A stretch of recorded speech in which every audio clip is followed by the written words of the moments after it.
On September 3rd of 2020, my daughter got her angel wings, 2 years old. What I haven't gone into yet is how, but this is something that I have wanted to spread awareness about, so mamas, daddies, guardians, pay attention, because I didn't know, and I wish I had. We had a fan in her window, because it was still hot. It was a window unit type, kind of like a window air conditioner. It sits in the frame, and it's on the second story, so I was very concerned of one of the kiddos pushing the fan out and following. So we made sure that it was very secure, and we're not sure how, but just a few minutes, 10, 15 tops, after Daddy went in to check on them, kissed a boo-boo better, put her back into bed, shut the light back off, she somehow got the cord, the electrical cord, wrapped around her neck. We just found out just how quick it was. It was very, very fast. So that's how. So, mamas, daddies, guardians, watch out for cords. I just didn't think about the cord. I was just trying to keep her cool at night. But there is a lot more to my story. I have to recenter because, like I said, I'm doing my best to tell my story from the perspective of a higher power. I am grateful to know that it was fast. There was no pain. When Randy called downstairs, screamed really, to call 911, my heart dropped out of my chest. I don't actually remember calling.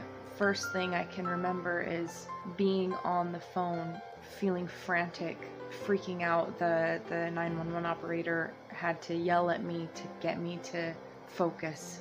And it was at that point that I really tried to center myself and pray as much as I could, focus to do so, while still giving the operator our address and explaining the situation as best I could. And I remember seeing her, and I remember rubbing her leg, trying to stay out of Randy's way because he was doing CPR, but rubbing her leg and calling to her.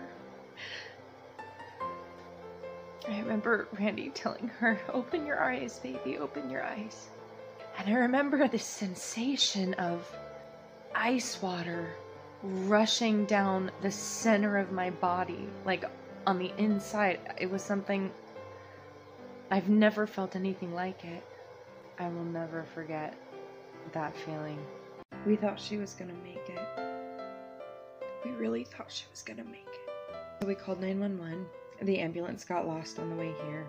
That's still something that I am working through. I had submitted to Google Maps several times, and many more times since, that a road is closed that they try to send people on, and they still haven't changed it, and that's the reason that the ambulance got lost. And I wonder if there would have been a different outcome if our reports had been taken seriously. But I can't do anything about that, and so I try not to go down that line of thinking. So, several sheriff's deputies showed up before the ambulance did. Randy actually went with them and Lily to meet the ambulance, and I stayed behind while my friends came to pick up the rest of my kiddos so I could go to the hospital. While I was there, the sheriff's department was interviewing me, which I figured was standard procedure. But once my kids left with my friend, I told them, "Look, I have to go to the hospital." And it was on the way to the hospital that my sweetheart called me, and I could tell by his voice that he sounded strangely calm, like I had just spoken to him 5 minutes before, and he had been freaking out, and now he was strangely calm. And so I think I knew even before he told me, and a kind of peace that I can't explain in human terms came over me while I was driving, which is very fortunate because it was very dark and they are very windy roads, not safe when one is not in the right mind to be driving.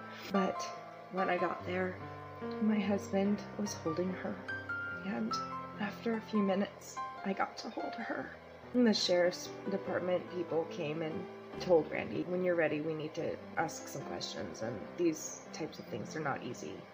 And Randy said, okay, well, I can answer your questions. And so they left the room, and I sat there with my baby.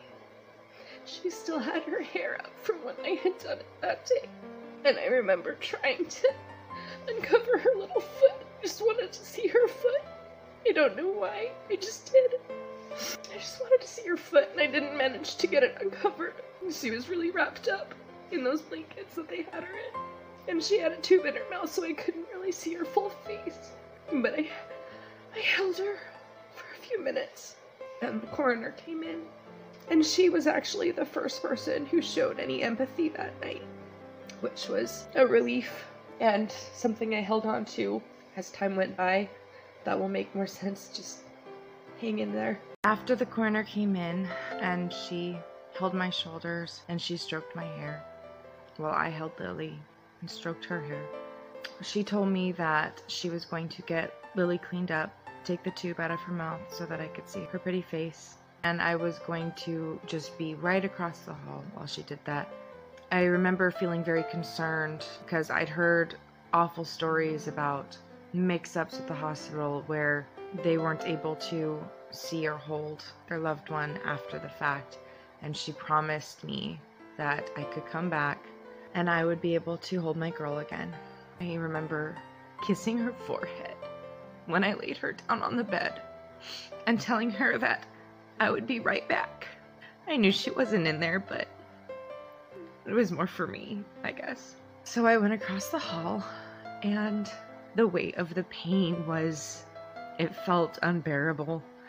I couldn't sit with it. I felt like I needed a distraction, and so I started making phone calls to tell people what had happened.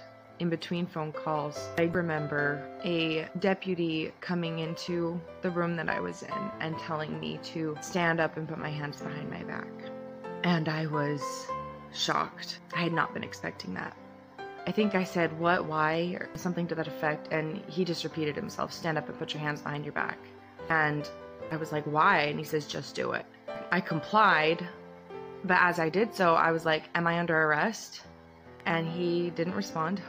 If you just do what they're telling you to do without them saying that you're under arrest, they don't have to read you your Miranda rights. So I pushed again, am I under arrest?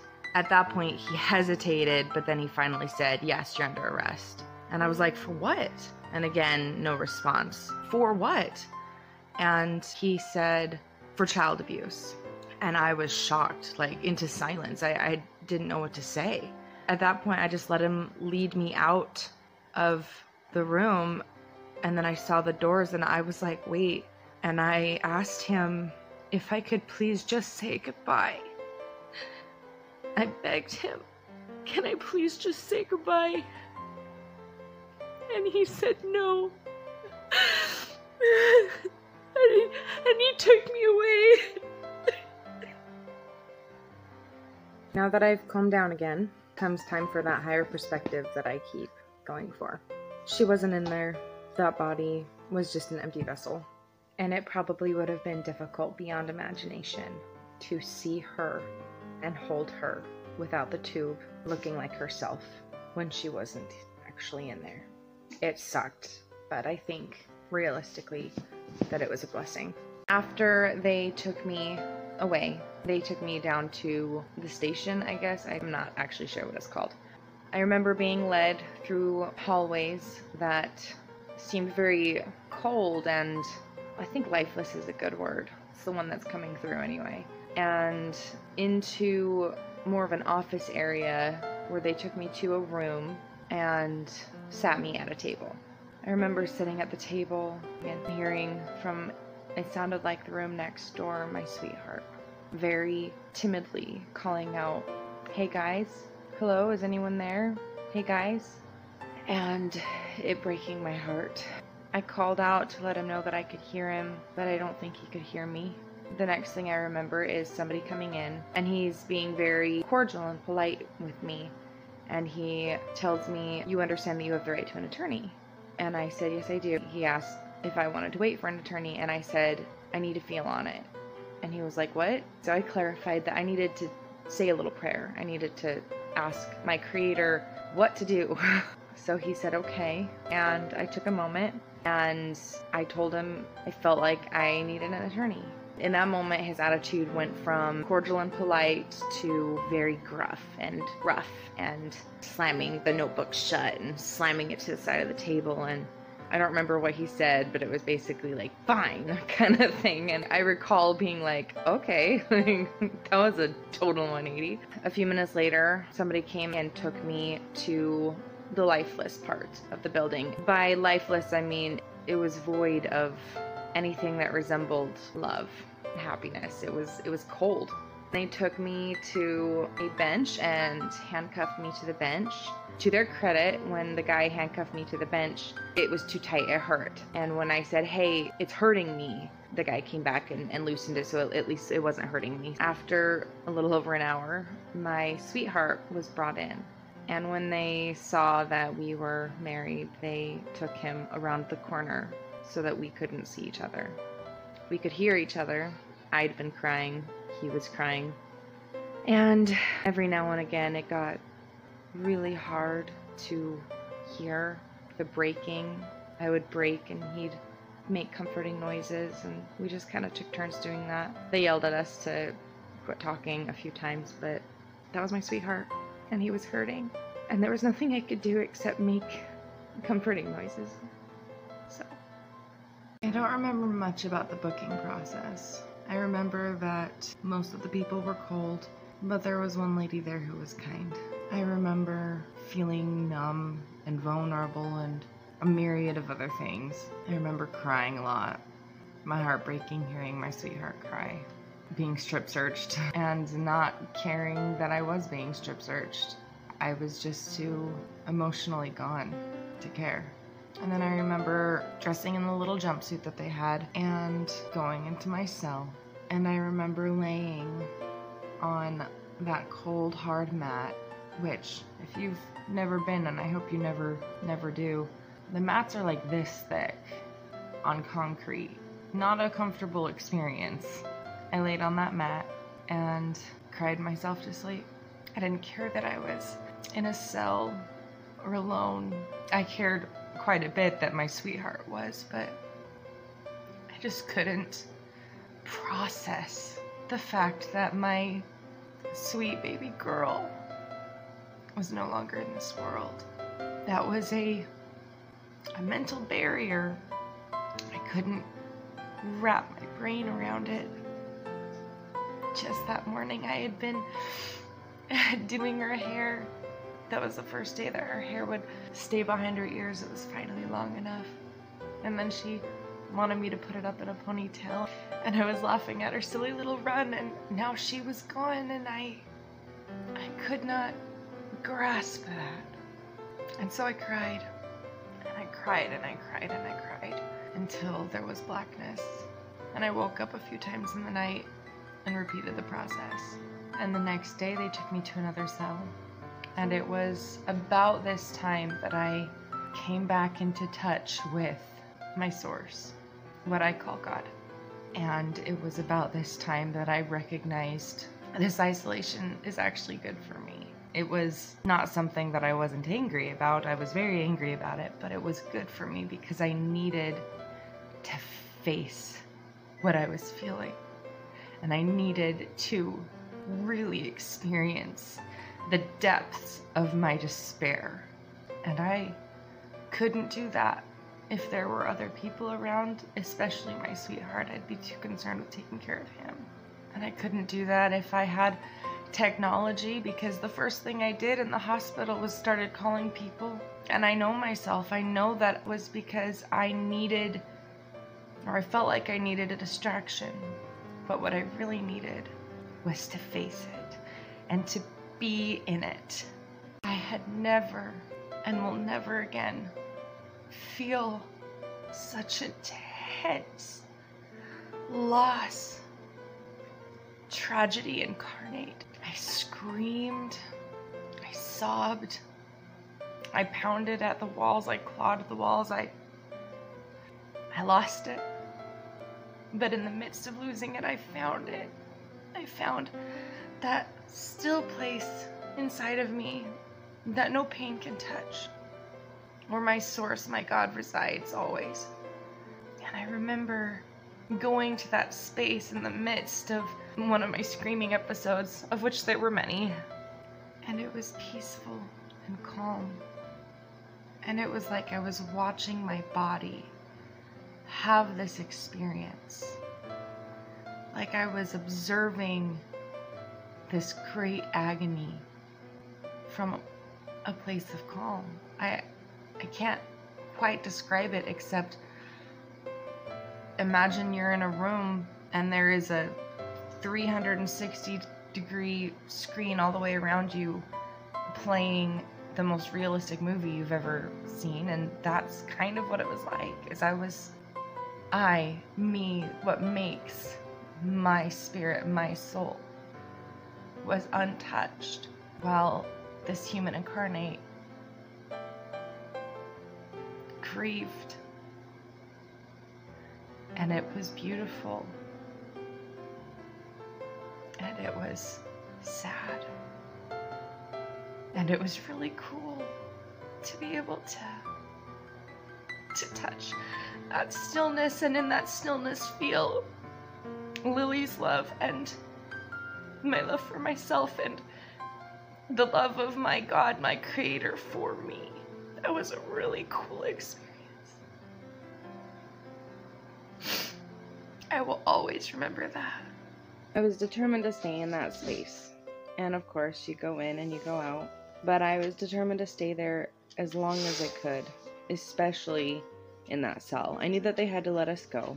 But while I was there, I decided to give myself the job of feeling what I needed to feel and staying in that space at the same time.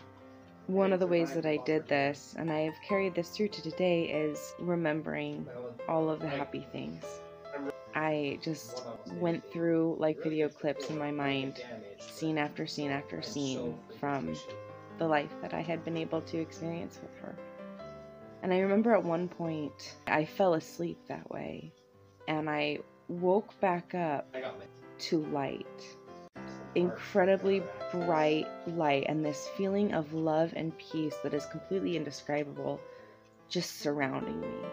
It was so intense, both the light and the love, that I was very confused about where I was. I had to kind of reorient myself, which of course brought me back crashing down to earth, but it was worth it. And doing that, being in that space, got me through to now. How many arrows? It is what drives me. It's why I need to be in a good place to talk about these experiences, to make these videos. It doesn't make sense to some people. It's why some people have thought that we hurt our baby girl, but I don't care. In my heart of hearts, in my soul, once I put ego aside, I don't care. There are going to be people who think what they think. That's okay.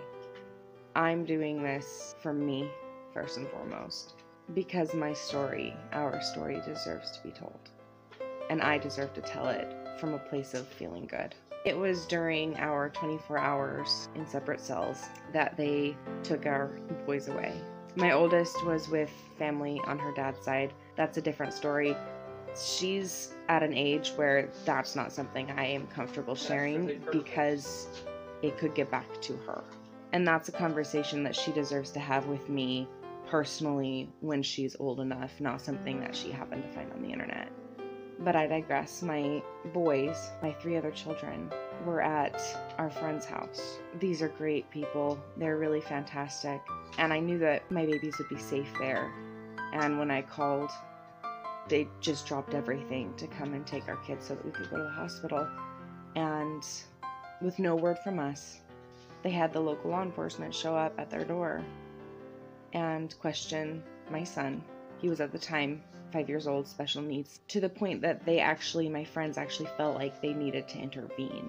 I know a little bit about law enforcement, and I know that that was not okay. If you are law enforcement, please take this to heart. My son was traumatized that night. it was bad enough what happened to his sister. But he walked out of there feeling like he now had to blame his brother because those law enforcement officers said someone had hurt Lily, and the only other person in the room who was awake was his brother. Follow protocol. I am begging you, if you are law enforcement, if you work with children, let the professionals take care of the questioning, because unless you have been trained to do it, you can seriously screw a kid up. After they got done drilling my 5-year-old, they took my kids away. I don't remember being told that they took my kids, but I remember feeling confused and devastated and hurt and all sorts of emotions in that boat. I could not understand how this could have happened. I could not wrap my brain around how my youngest was no longer of this world. And I could not wrap my brain around how anyone could think either of us hurt her.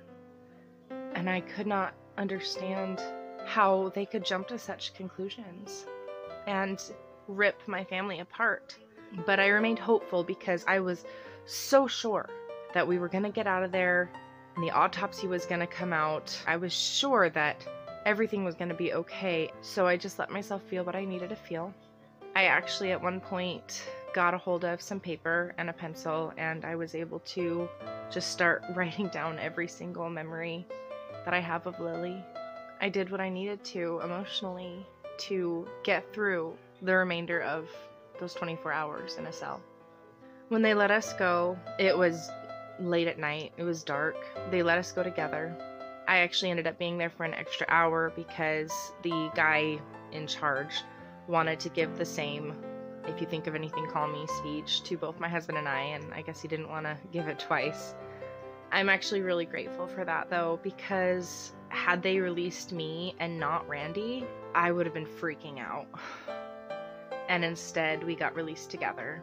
They had taken our cell phones. They told us that they had served a warrant on our home, and they had taken our computers and an iPad that we had, looking for any evidence that we might have hurt our baby.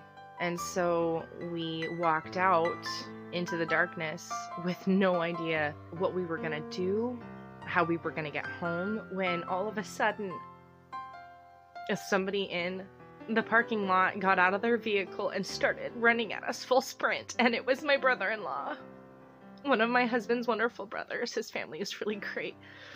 And he just barreled into us and just wrapped us in this giant hug, and I just crumbled, you know?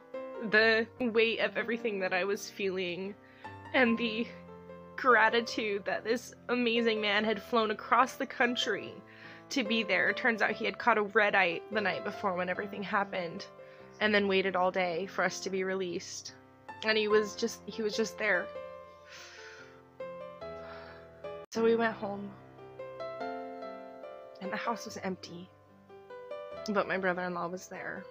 And I think it was the next day that another brother-in-law showed up, and I think it was the day after that my sister-in-law showed up. And Randy's parents drove all the way across country to be there just a couple of days after that. It was really great having them there because my babies were gone, and we really needed them there. We had family with us for the first week, and I'm so grateful. Anyway, to make a long story already a little more condensed, the time came and it went. We had the celebration of life ceremony. My children were not allowed to attend. The first month and a half passed, and we were allowed to see them once during that time because they were convinced that we had hurt our child. The autopsy report took forever. To me, it feels like forever. And the internal investigation with Children's Services took even longer. That didn't get finished and released until like 4 months later. And we jumped through every hoop. We went to parenting courses, and she was great.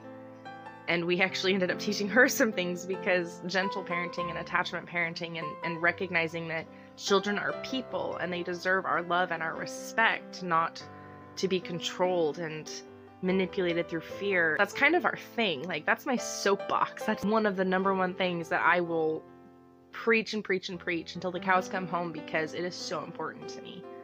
And we went through multiple psych evaluations, and we were in grief counseling. That's something that this experience actually really blessed us with, was grief counseling.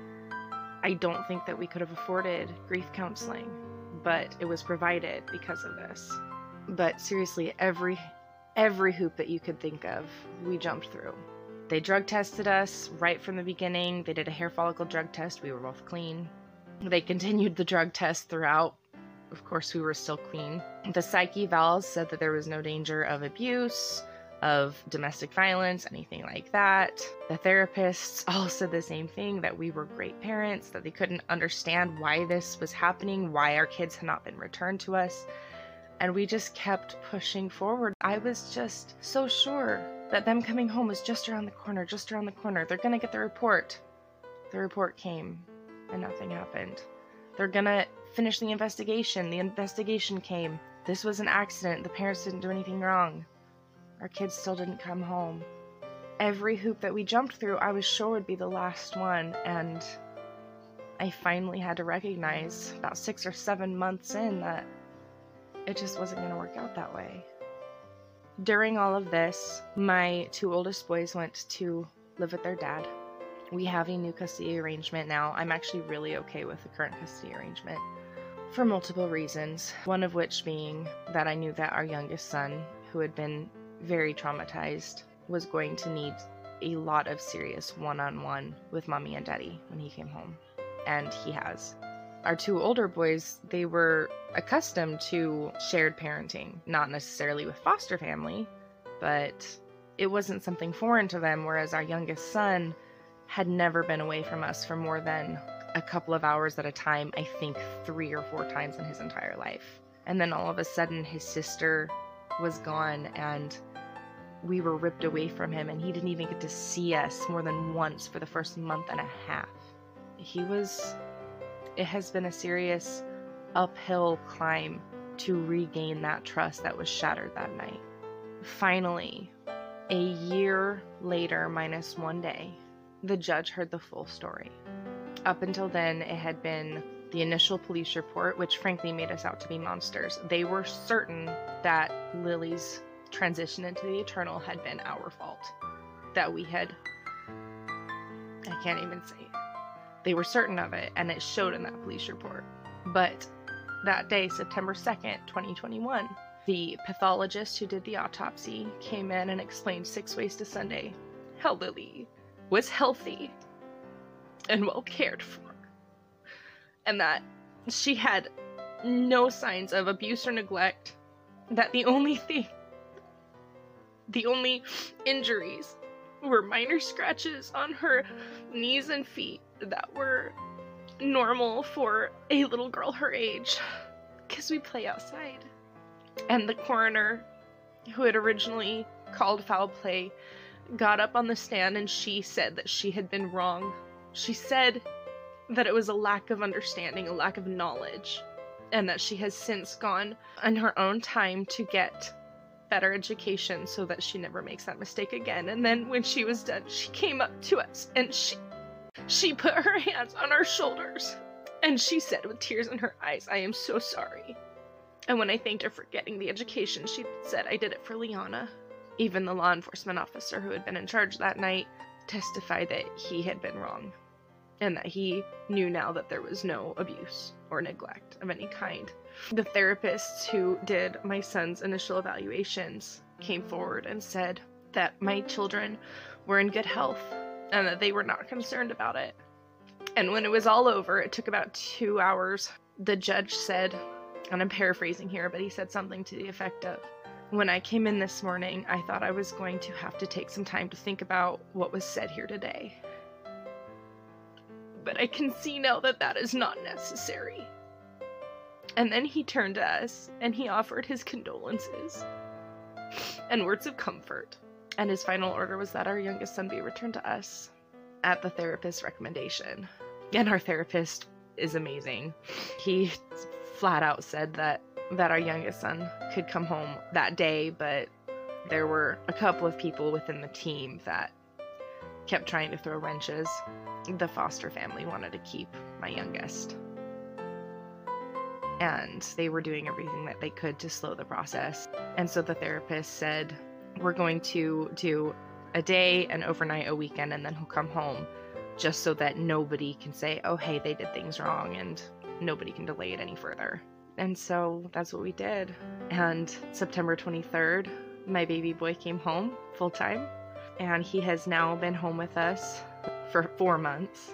And the case was officially closed on December 2nd, which was a month early. Apparently, it's usually 3 to 6 months after a child comes home that they'll close the case, but now everybody knew the full story. It wasn't just us telling the story, it was the professionals. And I wanted to talk about a couple of things that I'm grateful for. But first, I want to talk about a couple of things that I really hope will change. I hope that there will become protocol for situations like ours. It was not okay that my family was ripped apart. I can understand needing to do an investigation, but to rip us apart was not okay. And I hope for families like mine where a child has passed, that there will become a protocol of expediting an investigation for 2 reasons. 1, if the parents are at fault, that needs to be dealt with. That needs to be addressed. And 2, if they're not, if it is a freak accident, then those kiddos, those babies need to be returned to their parents so that that family can grieve. We were not able to grieve as a family. We were at one point told not to even talk about Lily to my kids, which every therapist I spoke to said that's not acceptable, that's not how we handle this, but they weren't the ones making the decisions. They weren't the ones pulling the trigger. So in order to keep my family as together as I could, I had to bypass my baby's grief, and that was not okay. And I hope that there are protocols set into place for children who go through these traumatic events, that they can have a safe space to talk about these things, that they're not just shut down, that there's not an attitude of, oh, they're young, they'll forget, because they don't. My oldest son, who was 5 at the time, he's 7 now, just a few weeks ago asked me if I could go to the hospital and get Lily because he just doesn't get it. Because nobody let him process that grief. There are some serious changes that need to be made. And if you are watching this and you are somebody in that system who can even mention, hey, maybe we should think about some things, please do. Now, that being said, there are some things that I'm grateful for. First and foremost, grief is incredibly loud. There was a lot of screaming, just into the abyss those first few months. Had my babies been in my home, I may not have allowed myself to grieve the way that I needed to, because I would have been very concerned for little hearts. So that is something that I can say that I'm grateful for, is that I had the time and the space to grieve openly and loudly and messily, because grief is very messy. And I'm also grateful that this gave me something to hang on to get up for. I couldn't quit. I couldn't give up. I had to keep going. I had to lift myself up and self-care like there was no tomorrow, because I knew there was one. And I had to be there for it. And I had to be doing as good as I could. And I'm grateful because Lily has made a difference. Not just here, for all of you wonderful people, although that is something I'm very grateful for too, but in this situation that I'm talking about, the day of that court hearing, when the judge heard the whole story and we got those apologies, afterwards, there was a woman who stopped us in the parking lot, and she said that she and several other people who are high up in the system, I don't even know what that means, had been following our case from the beginning, and that they were there in the courtroom that day. And she said that talking amongst themselves, they said that we had been essentially tarred and feathered, her words. And she said she wanted us to know that changes are being made. And she wanted us to know that Lily and we have made a difference, and that we are changing the world. And I'm very grateful for that.